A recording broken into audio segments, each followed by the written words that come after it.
an original story narrated exclusively for love written in silence. Lady Catherine Harlowe stands frozen at the threshold of the Duke's study, her fingers clutching the worn wooden rosary hidden in the folds of her gray dress. The Duke of Westmoreland rises from behind his mahogany desk, firelight casting long shadows across his face as he approaches her with measured steps. Catherine's breath forms small clouds in the frigid air of Thornfield Estate, while memories of their childhood flicker between them like dying embers. His voice breaks the silence with a proposition that makes her knuckles whiten around her beads. If you spend one night in my bed, I will set you free. Outside, snow begins to fall against leaded glass windows, obscuring the path back to the convent that has been her prison and sanctuary for 7 long years. The carriage wheels crunched over frozen gravel as Lady Catherine Harlowe arrived at Thornfield Estate. Winter had descended early this year, harsh and unforgiving, much like her circumstances. She pulled her threadbare cloak tighter, feeling neither a proper novice nor the lady she once was. The gray wool dress she wore, the only garment St. Agnes Convent had allowed her to keep, hung loosely on her frame. "His Grace awaits in the study, my lady," the elderly butler announced, his eyes betraying a flicker of recognition. 7 years had passed since she'd last stood beneath this roof. Catherine nodded, following him through corridors that seemed both familiar and foreign. Portraits of Westmoreland ancestors watched her passage with painted eyes that held all the judgment she had come to expect. The last time she walked these halls, she had been 17, laughing beside a young lord who had not yet inherited his father's title. The butler knocked twice on the heavy oak door before opening it. "Lady Catherine Harlowe, Your Grace." The Duke of Westmoreland stood with his back to her, facing the crackling fire. He had grown taller, broader, a man where once there had been a boy. When he turned, Catherine saw that his features had hardened into sharp angles, the softness of youth carved away by responsibility and, perhaps, disappointment. "Catherine." He spoke her name without title, as though testing its weight after years of silence. "Your Grace." She curtsied, keeping her eyes lowered. "Leave us," he instructed the butler, who bowed and retreated. The door closed with a soft click that seemed to seal her fate. For a moment, neither spoke. The fire hissed and popped in the grate, casting dancing shadows across the room's rich furnishings, a stark contrast to the austere cell she had occupied at St. Agnes. "You look unwell," he finally said. "The convent offers little comfort in winter, Your Grace." His jaw tightened. "And yet your family saw fit to send you there." "My father had no choice after your brother gambled away your dowry and left your family in ruins," he finished for her. "A convenient solution. The church demands no dowry, only obedience." Catherine's fingers found the wooden rosary beads hidden in the folds of her dress. "I have come as requested. The Mother Superior said you had matters to discuss regarding my family's obligations." "Indeed." He moved to his desk, lifting a document sealed with red wax. "Your father's debts. I have acquired them all." Her heart sank. "I see. Do you?" The Duke's eyes narrowed. "I control your family's fate now. Your brother's remaining properties, your mother's widow's pension, and your vocation." Catherine felt her throat constrict. "My vows are to God, not—" "You have not taken final vows," he interrupted. The Mother Superior confirmed as much. "You remain a novice, despite 7 years of service." "By choice," she whispered. "I wish to be certain." "How convenient." His voice held an edge that cut through the space between them. "And now I offer you a choice, Catherine." She raised her eyes to his, steeling herself. "If you spend one night in my bed, I will set you free." The words hung in the air like smoke. Catherine felt her face drain of color. "You cannot be serious." "I assure you, I am entirely serious." He set the document down. "One night. Then I will tear up your family's debts and release you from any obligation to return to St. Agnes. You would be free to choose your own path, at the cost of my virtue, my soul." Her voice trembled with indignation. "I may have been forced into the convent, but I have honored my commitment. Have you?" He circled the desk, coming to stand before her. "Or have you hidden there, letting others determine your fate while pretending it was God's will?" Catherine stepped back. "You have no right." "I have every right." His voice softened dangerously. Your father pledged you to me before his death. Did you know that? A final desperate bargain to save what remained of your family name. The revelation struck her like a physical blow. That cannot be true. The agreement is legal and binding. I could claim you as my wife tomorrow, if I wished it. He gestured to another document on his desk. But I offer you this alternative instead. Why? The question escaped her before she could contain it. Why would you propose something so degrading? Something flickered in his eyes, pain perhaps or memory. Because I wish to know if Catherine Harlow still exists beneath that gray dress and downcast gaze. The girl who once defied her father to rescue a wounded fox, who argued philosophy with tutors twice her age. She died the day they closed the convent gates behind her. Catherine replied, her voice hollow. The Duke studied her for a long moment. Then perhaps this is your resurrection, or my final damnation. The choice is yours. He turned away. You have until midnight to decide. A room has been prepared for you upstairs. Catherine remained rooted to the spot. The weight of family debt and spiritual obligation pressing down upon her shoulders like twin millstones. Outside the window, snow began to fall in earnest, blanketing the grounds in white. There would be no leaving Thornfield tonight. No escape from the decision before her. And if I refuse, she asked quietly. The Duke glanced back at her, his expression unreadable. Then tomorrow you return to St. Agnes. Your family's debts remain, and we both continue our separate lives of duty. With that, he pulled the bell cord, summoning the butler to escort her upstairs. As Catherine followed the servant through the winding corridors, she clutched her rosary tighter, wondering which required more courage. To accept the Duke's proposition, or to reject it. Either way, she would be forsaking something sacred. Catherine paced the confines of her appointed chamber, a room far more luxurious than any she had occupied in years. A fire blazed in the hearth, and the bed was piled high with furs and fine linens. Such comforts only emphasized the gravity of her situation. 3 sharp knocks at the door interrupted her thoughts. Enter, she called, composing herself. It was the Duke, carrying a silver tray with a decanter and 2 glasses. He had removed his formal coat, but remained impeccably dressed in a waistcoat and crisp white shirt. I thought you might need this, he said, setting the tray on a small table, to steady your nerves. Spirits will not make your proposal any more palatable, Your Grace. His mouth quirked slightly. It's only mulled wine. Even the convent allows that, does it not? Catherine did not answer. Instead, she moved to the window, watching snowflakes swirl against the darkening sky. Why are you doing this? The Duke poured the wine, its spiced aroma filling the room. I told you. Not the proposition, she interrupted, turning to face him. Why acquire my family's debts at all? We are nothing to you. He extended a glass toward her, when she made no move to take it. He set it down on the windowsill beside her. You were not always nothing, he said quietly. The words stirred memories Catherine had long suppressed.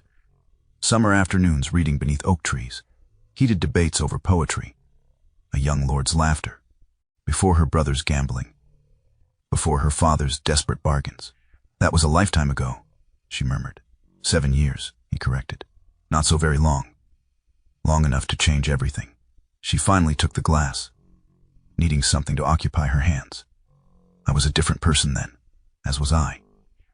The Duke moved to stand before the fire, his profile outlined in gold. My father was still alive. I had not yet learned how heavy a title could be. Catherine studied him, seeing for the first time the burden he carried. The playful young lord was gone, replaced by a man whose shoulders bore responsibilities she could scarcely imagine. Is this about revenge? She asked suddenly. My father withdrew his permission for our friendship once your family fell from royal favor. The Duke's laugh held no humor. Your father was a practical man. The son of a politically precarious duke made a poor companion for his daughter. And now I'm the Duke and your father is dead. He turned to face her.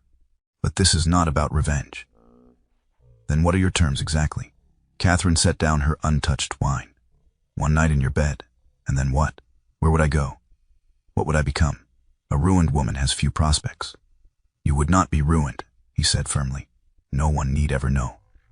And afterward, you would have a modest income, enough to establish yourself wherever you wish. London, perhaps, or abroad. Your mistress, then. Is that what you're offering? His expression hardened. I am offering you freedom, Catherine. Nothing more, nothing less. Freedom purchased with my virtue is no freedom at all. And virtue preserved in captivity is a poor consolation. He stepped closer. Tell me truly, did you choose the convent, or was it chosen for you? Catherine looked away. What does it matter now? It matters because I remember the girl who once told me she would never let anyone else determine her fate. His voice softened. What happened to her?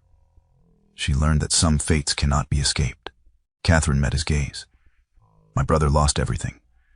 The convent was the only option that would not see my mother cast into the street. Understanding dawned in the Duke's eyes. So you sacrificed yourself. I did my duty, she corrected. And have you found peace there, among the stone walls and silent prayers? Catherine hesitated, the truth hovering on her lips. No, she had not found peace, only resignation. The daily rituals had become a refuge, but never a calling. Each morning she woke hoping to feel the divine purpose that seemed to animate the other novices. Each night she slept without it. My feelings are immaterial, she finally said. I made a commitment. To God, or to your family's expectations. The question struck too close to the heart of her doubts. Catherine turned away, unwilling to let him see her uncertainty. If I were to accept your proposition, she said carefully, I would need assurances. Written proof that my family's debts would be forgiven, and guarantee of the income you mentioned. Behind her, she heard his intake of breath. Surprise, perhaps, that she was considering his offer at all. Of course, he said. I will have the documents prepared. Catherine nodded, still not facing him. Then I will give you my answer at midnight, as you requested. The Duke moved toward the door, but paused with his hand on the latch. Whatever you decide, Catherine, know this. I have the authority to determine your circumstances, but not your worth. That has never changed. After he departed, Catherine sank onto the edge of the bed, her composure finally crumbling. The wooden rosary beads slipped through her trembling fingers as she weighed duty against dignity, obligation against opportunity. Outside, the snow continued to fall, covering Thornfield Estate in silence as pure and absolute as that of St. Agnes Convent. As the grandfather clock in the hall struck midnight, Catherine stood before the Duke's chamber door. She wore the same gray dress, having refused the nightgown that had been laid out for her. If she was to surrender her virtue, she would not pretend it was something other than a transaction. She had spent hours in prayer, seeking guidance that never came.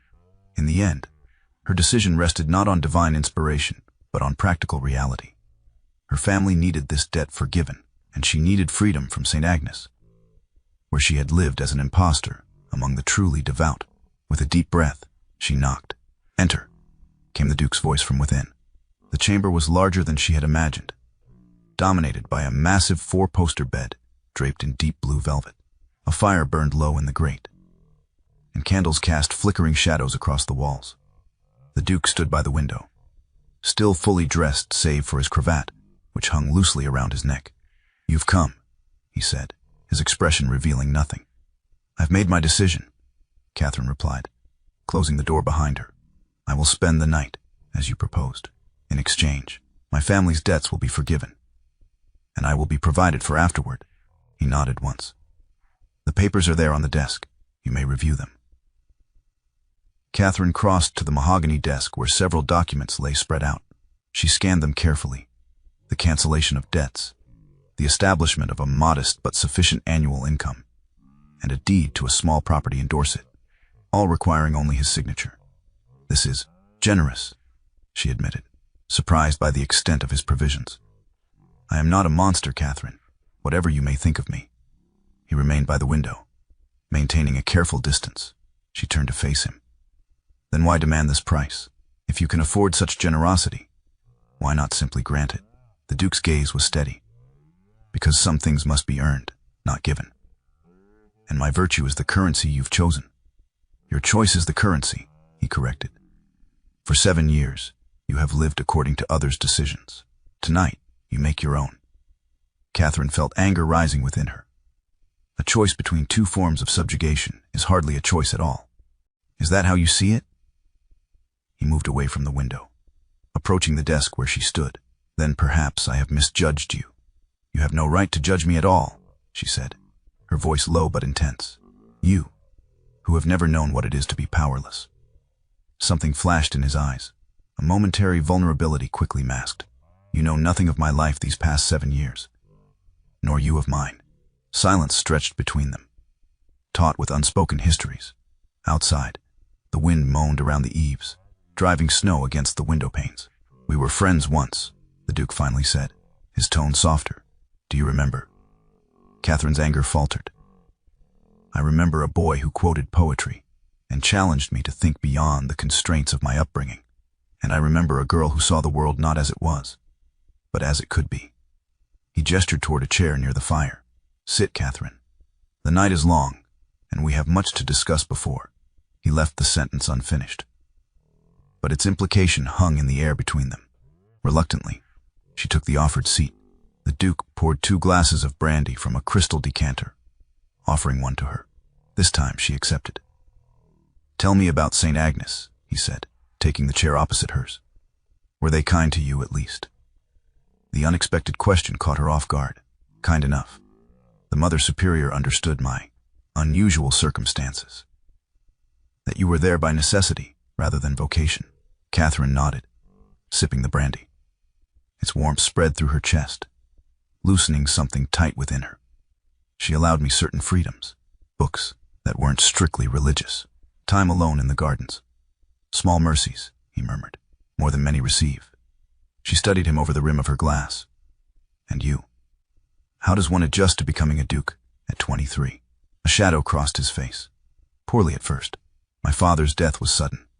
There were complications with the inheritance, debts I hadn't known about, promises I was expected to keep, like the one to my father, among others. He stared into the fire. Your father approached mine when your family's situation became desperate. The agreement was made shortly before my father's death, and you felt obligated to honor it. I felt obligated to understand it, he corrected. To know why my father would agree to such an arrangement. Catherine set down her glass. And did you discover the reason? The Duke's expression softened. He remembered as I did. The girl who brought light into these somber halls. He thought, perhaps, she might do so again. The candlelight flickered, casting his features in gold one moment and shadow the next. Catherine found herself studying him. The lines around his eyes that hadn't been there 7 years ago. The determined set of his jaw, the hands that held his brandy glass, with careful control. They talked as the hours passed, moving from memories to philosophy, from literature to gentle arguments about faith and duty. The tension between them gradually eased, replaced by something more complex, a recognition of shared wounds, of paths diverged and possibly converging again. The mantel clock struck 3, startling Catherine from a discussion of Blake's poetry. She had almost forgotten why she was there, in this room, at this hour. The Duke noticed her sudden awareness. It's late, he said quietly. You should rest. He rose, moving not toward the bed, but to a door she hadn't noticed before. There's a dressing room through here. I've had night clothes laid out for you. Confused, Catherine watched as he retrieved a blanket from a chest at the foot of the bed. What are you doing? Making myself comfortable, he replied, gesturing toward a high-backed chair near the fire. You will take the bed. But the agreement was that you spend the night in my bed, he said, his voice gentle but firm. Nothing more was specified. Catherine stared at him, understanding slowly dawning. You never intended to force myself upon you. No, Catherine, never that. He arranged the blanket over the chair. I am many things, but not that kind of monster. She stood frozen, watching as he removed his boots and waistcoat, leaving only his shirt and trousers.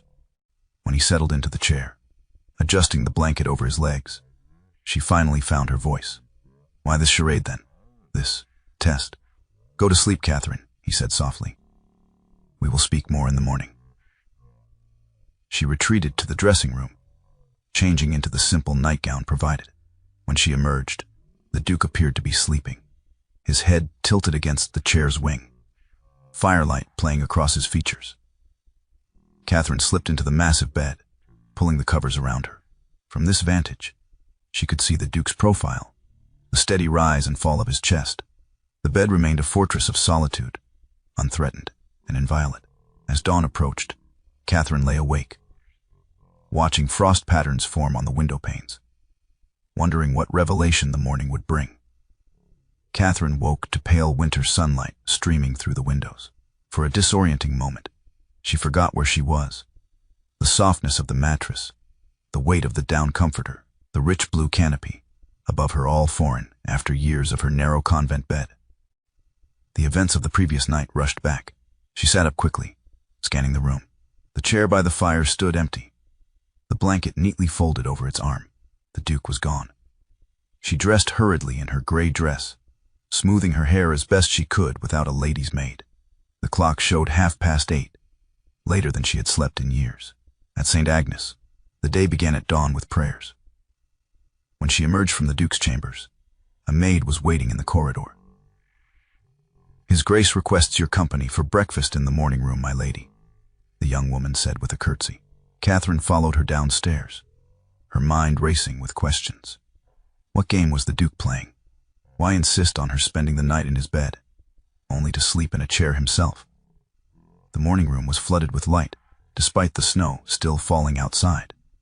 The Duke stood as she entered, gesturing toward the table, where breakfast had been laid out. "You slept well, I hope?" he asked, his tone formal. "Well enough," Catherine replied cautiously, taking the seat he indicated.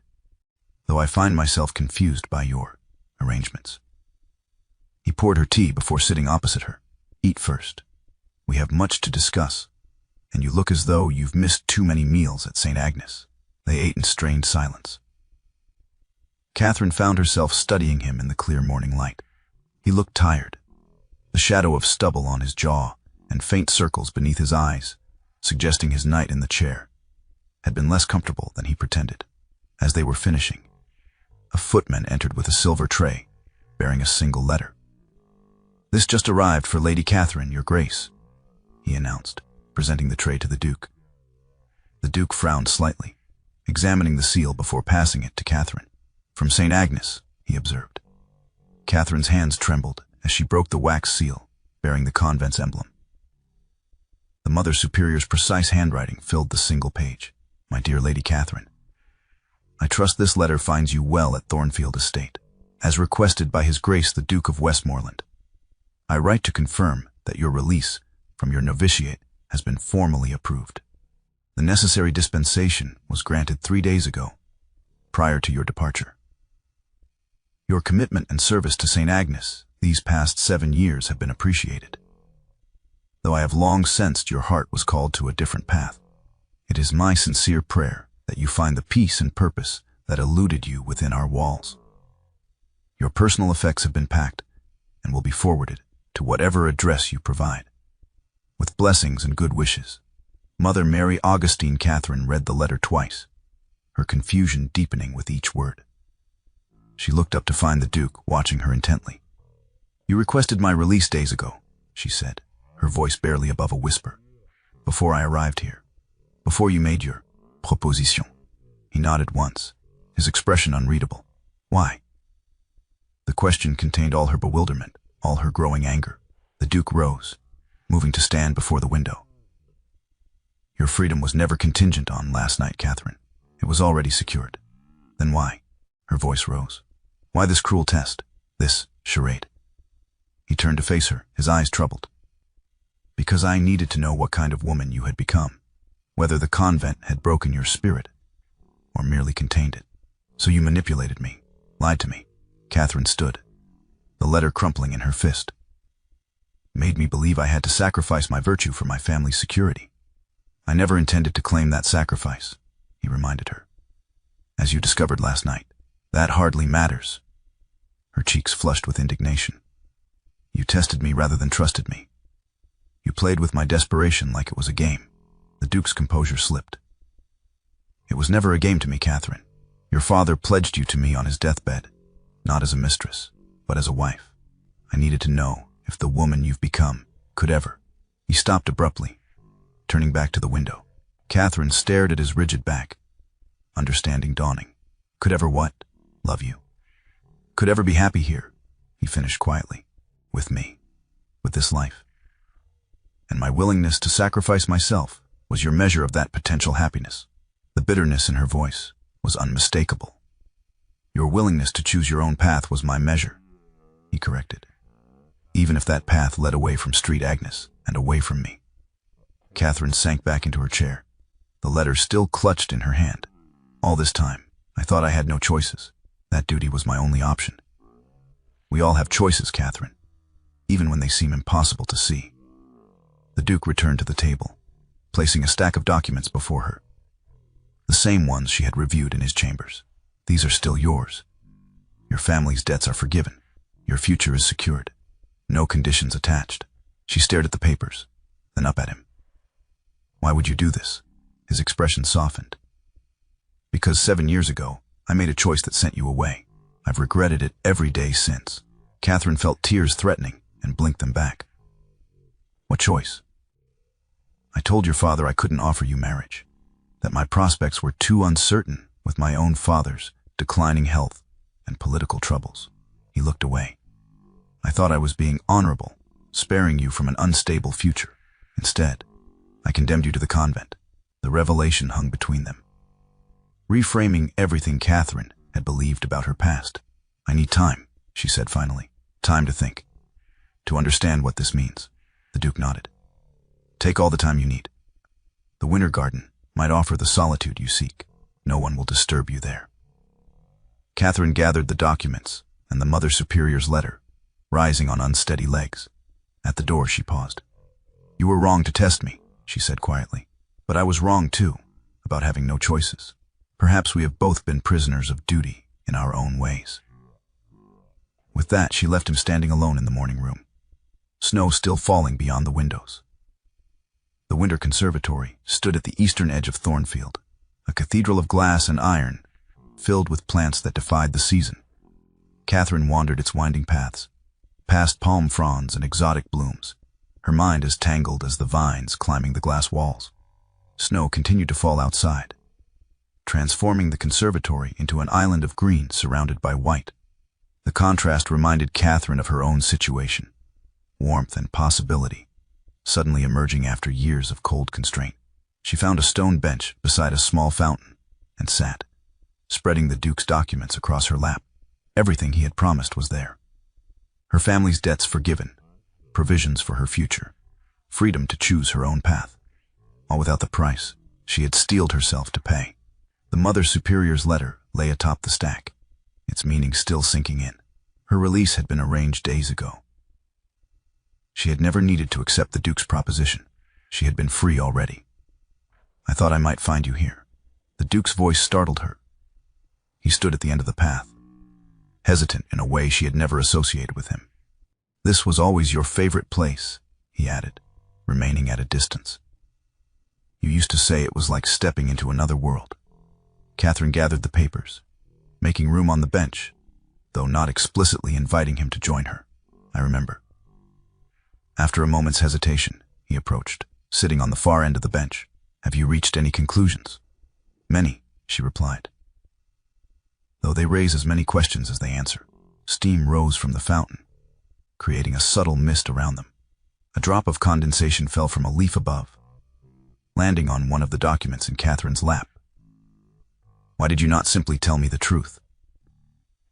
Watching the water stain spread across the paper, that I was already free, that my father had pledged me to you as a wife, not whatever you led me to believe. The Duke sighed, running a hand through his hair, a gesture so reminiscent of the boy she had known that it made her heart ache. Because a marriage of obligation is its own kind of prison, he said finally. I wanted you to choose, Catherine, truly choose, without feeling indebted or coerced. So you created a false choice instead. Made me believe I was trading my virtue for my freedom? I created a situation where your character would reveal itself, he corrected gently, where you would show me, and perhaps yourself, what you truly valued. Catherine shook her head, frustration rising again. You had no right to test me that way. Perhaps not, he conceded. but I have spent 7 years wondering what became of the girl I knew, whether she survived St. Agnes, or whether duty and obligation had extinguished her spirit entirely. And what did you learn from your test? She demanded. That I was willing to sacrifice myself for my family. That hardly seems a revelation. The Duke turned to face her fully. I learned that you weighed your options carefully, that you negotiated terms, rather than simply submitting.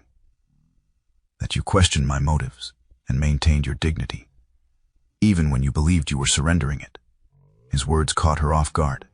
She had expected him to focus on her willingness to accept his proposition, not on how she had done so. In short, he continued, I learned that Catherine Harlow still exists beneath the novice's gray dress, tempered by hardship, perhaps, but unbroken. A fragile silence fell between them, broken only by the gentle splash of the fountain. Outside, the snow had stopped, leaving the world draped in pristine white. I am not the same girl you knew, Catherine said at last. That Catherine died a little each day at St. Agnes, trying to find meaning in a life she never chose. And yet here you sit, still questioning, still fighting. His voice softened, still seeking your own path. She looked down at the papers in her lap, symbols of a freedom she had never expected to possess again. What happens now? That depends entirely on you.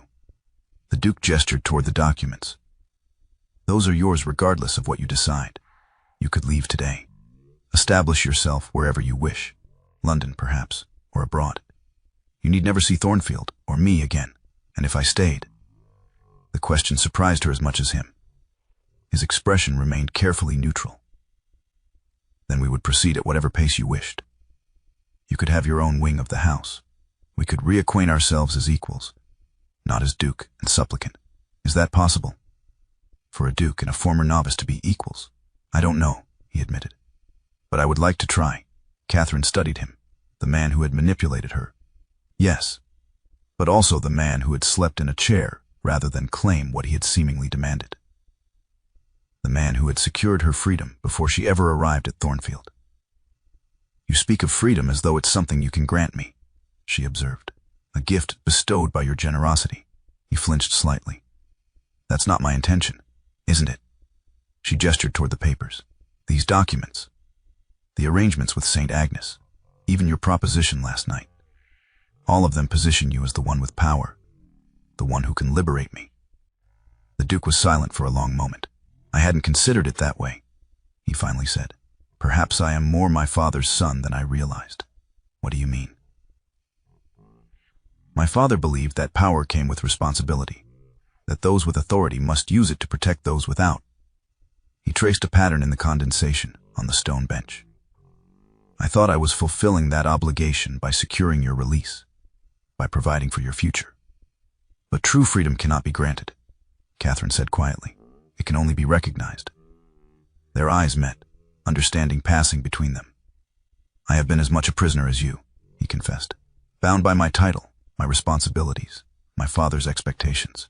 I thought I could free you, while remaining in my own chains. Catherine felt something shift within her, a recognition that the Duke's manipulation, however misguided, had come from his own form of captivity. Perhaps, she suggested, we could learn the language of freedom together. A tentative smile touched his lips. I would like that. Outside, the sun broke through the clouds, sending prismatic light dancing through the glass panels of the conservatory. Catherine watched as colors scattered across the stone path, across the Duke's hands, across the documents that represented not an end, but a beginning. I cannot promise to stay, she warned. Not yet. I'm not asking for promises, he replied, only possibility. In that moment, surrounded by life that defied winter's grip, Catherine felt something unfurl within her. Not love, not yet, but its potential, a seed long dormant, finally finding light. Spring arrived at Thornfield Estate, melting the last vestiges of snow and coaxing green shoots from the soil. Catherine stood at the edge of the formal gardens, watching as gardeners prepared beds for summer planting. 3 months had passed since that winter morning in the conservatory. 3 months of careful conversations, of rediscovered connections, of learning to trust not only the Duke, but herself. She wore a dress of pale blue, the gray novice's garment long since packed away. Her hair, once severely bound beneath her cap, now fell in loose waves past her shoulders. These external changes mirrored the internal transformation that had been unfolding day by day. There you are. The Duke approached along the gravel path, looking more relaxed than she had ever seen him. The burden of secrecy had lifted from his shoulders, and with it, some of the sternness that had marked his features when she first arrived. "The gardener tells me the roses will be exceptional this year," he said, coming to stand beside her. "Nature reclaiming its rightful place after the winter," Catherine observed. "Much like truth after deception." He winced slightly. "Will you ever let me forget my methods?" "No," she replied, though her tone held more teasing than reproach. "But I may eventually forgive them." They walked together along the path, maintaining a proper distance, yet somehow more intimate than if they had been arm in arm. These daily walks had become a ritual, a time for conversations that ranged from estate matters to philosophy, from memories to cautious hopes for the future. "I received a letter from my brother this morning," Catherine said after a comfortable silence. "He's doing well in the diplomatic service. Your recommendation opened doors that had long been closed to him." "He has talent," the Duke replied. "He needed only opportunity to prove it." Catherine nodded, grateful again for how the Duke had extended his assistance to her family without fanfare or expectation of gratitude. Her mother now lived comfortably in a cottage on the estate's edge. Her brother had found purpose in foreign service, and the family name was slowly being restored to respectability. They reached the small temple that marked the garden's far boundary, a classical structure of white stone that offered views across the rolling countryside. "I've been thinking," Catherine said as they paused in its shade, "about what happens next." The Duke's expression remained neutral, though she noticed how his hands clasped tightly behind his back. "You've made a decision, then?" During these months at Thornfield, Catherine had maintained her independence, occupying a suite of rooms in the East Wing while she considered her options. The Duke had been true to his word, never pressing her for commitments, never claiming authority over her choices. "I have," she confirmed. "The house in Dorset you provided. I visited it last week." His face fell slightly, though he quickly masked his disappointment. "It's a pleasant property. The village nearby is quite charming." "It is," Catherine agreed. "And it would make an excellent dower house someday." The Duke stilled, his eyes searching hers. "Dower house?" "For when we wish to escape the responsibilities of Thornfield," she clarified, a smile tugging at her lips. "A retreat, perhaps, when the duties of a duchess become overwhelming." Understanding dawned in his eyes, followed by cautious hope. "Catherine, are you saying?" "I'm saying that I choose to stay," she interrupted gently, "not out of obligation or gratitude, but because here, with you, I have found something I never expected to find again." "And what is that?" he asked, his voice barely above a whisper. "Myself," she answered simply. "The self I thought had died at St. Agnes, the woman who can think and choose, and even love on her own terms." The Duke took a step closer, though still not touching her. "I promised never to claim authority over you again, and I expect you to keep that promise," Catherine said firmly. "I will be your wife, not your possession, your partner, not your subject. Always," he vowed. "Though I warn you, the Tun may find such an arrangement scandalous." Catherine laughed, a free, unrestrained sound that echoed across the garden. "Let them. We've survived worse scandals than equality in marriage." The Duke finally reached for her hand, his touch gentle, as though she might still vanish like a dream. "When? Summer," she decided, "when the roses are in bloom. A small ceremony, family and close friends only." He nodded, bringing her hand to his lips in a gesture of reverence rather than possession. "As you wish." They stood together in the temple, looking out over the land that would be their shared responsibility. Catherine felt no fear, no reservation, only a profound sense of rightness, of having finally found her true vocation. "You know," she said thoughtfully, "that night in your chambers, you never did claim what you demanded." The Duke's eyes darkened slightly. "I never intended to. And if I had offered freely, not as payment, but as choice," his grip on her hand tightened. "That would have been different." Catherine smiled, stepping closer until only inches separated them. then perhaps Duke of Westmoreland. We should revisit those terms after our vows. I would like that very much, he murmured, his free hand coming up to trace the curve of her cheek. Though I believe you should start calling me by my name. James, she said softly, testing the intimacy of it on her tongue. Catherine, he responded, his voice holding all the promise of their future. As they walked back toward the house, Catherine reflected on the strange path that had led her here, from convent to Thornfield, from obligation to choice, from captivity to freedom. The Duke had been wrong about one thing. Freedom was never the end. It was only the beginning, 1 year later. As spring again transformed Thornfield's grounds, Catherine stood in the winter conservatory, watching snowdrops push through the soil in defiant white clusters. The gold band on her finger caught the light as she rested her hand on the glass.